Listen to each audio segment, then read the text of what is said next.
Assalamu alaikum wa rahmatullahi wa barakatuh. Barkan mu da sake saduwa da ku. Barkan ku da sake kasancewa da mu a tashar mu mai albarka Hausa Chemist TV, magani a gaunar yaro. A yau za mu bayani akan hanyoyin da za a bi domin a fahimci mutumin da za a ceto daga mutuwa. Shin yana da rai ko kuma ba shi da rai kafin ma a fara cetonsa. To, tabbas a baya mun yi bayani kuma muna ci gaba da bayani domin maimaitawa yakan sa mutane su rike. Shin idan ka baka suke mutum ya fadi me ka fara yi, idan a wajen gida ne, wani unguwa, titi ne, za ka fahimci tsaro, shin akwai tsaro ko babu. Abu na gaba da za a yi wanda kuma shi za mu bayani anan shine wato rayuwa. Shin wannan mutum yana da rai ko kuma ba shi da rai? Idan ka duba ka fahimci yana da rai, to ka san za mu faɗi me za a yi gaba. Idan ba shi da rai me ya kamata ka yi? Sannan sai muka ce abu na gaba shine ka nemi taimako, domin kai za ka bayar da taimako, kai ma kana buƙatan taimako. Abu na gaba shine hanyar iska. Shin wani abu ne to kare na gaba zaka duba numfashi, sannan sai bugawan zuciya. To shin akwai me ya kamata mutum yi? Turka shi, akwai wasu tambayoyi da ya kamata ka fara sanin su, wanda ya kamata kai wa shi wannan marasa lafiya ko mutumin da ya gani a kwanci. Tambaya na farko da ya kamata ka bi shine ka tambaya, shin ka ce kana jina ko kuma kina jina idan mace ce. Sai ka duba shin yayi motsi, yaya sunanka, yaya sunanki, kana jina, kina jina, yaya sunanka, ya sunanki, ko da ko ka san sunansa, domin anan zai baka dama za ka yi ka fahimta. Zai iya cewa sunana Ibrahim kuma sunansa Kabiru, to amma sai ya faɗi wani suna daban, kar kenan akwai alaman cewa ya dan samu matsala a tunaninsa.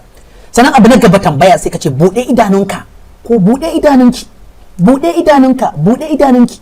Sai ka duba shin ya buɗe ko kuma ta buɗe. Abu na gaba sai ka dan kama hannu, misali ya kasa faɗan suna, ya kasa ko ta kasa bude idanu, babu alaman motsi ko wani abu, sai ka dan kama hannu ka dan danna. Idan kama hannu ka dan yatsa ko tafin hannu ko yatsu ka dan danna su ka dan, sai ga bai motsa ba, again me ya kamata kai na gaba? Tunda dukkan wannan abubuwa guda uku babu su, sai ka nemi taimako. A takaice abu na farko ka tambaya ya sunanka, ya sunanki, kina jina, kana jina.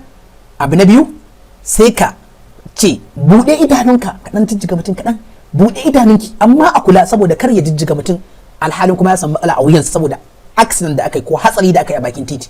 Maiwa mota ce ta bige shi ta gudu ta bar wurin, maiwa babur ne kaɗe wani a titi saboda ba mutane a wurin sai mutumin ya gudu. Yakan faru a wurare da dama. To wajen jijjigan a kula saboda kar a jijjiga wuyan mutum wanda ya kawo sanadiyar mutuwa ta gaggawa a lokacin. Abu na gaba da za ka yi kamar yadda muka faɗi a takaice shine ka dan danna hannu ka tambaya, wanda zai baka daman ka san mutum yana motsi ko kuma baya motsi. Sannan sai kar ka manta, sai ka duba ka ji, ka kara kunnen ka wajen hanci da baki domin ka ji fitar numfashi. Sannan idanunka suna kallon kirji domin ganin yadda kirji ke dagawa ko kuma yake komawa ta hanyar higai iska da fitarsa zuwa cikin huhu. Abu na gaba shine ka ji bugawan zuciya ta wuya ko kuma hannu, wato za ka ɗora hannunka a daidai saitin babban yatsa a nan wurin, ka tsora yatsunka guda uku, sai ka ɗora zuwa sakan 3, 4, 5, sai ka ci shin zuciyan yana bugawa ko baya bugawa. Idan baka ji ba sai ƙara mayar da yatsun naka zuwa saman wuyansa, bangare ɗaya ba bangare biyu ba a lokaci ɗaya. Sai ka ɗora, sai ka ji shin zuciyarsa yana bugawa ko baya bugawa, domin ka fahimci akwai rai ko babu rai. A bibiye mu a tashar mai albarka Hausa Chemist TV ta Telegram, Facebook da kuma WhatsApp domin tambayoyi ko neman waraka daga cututtuka.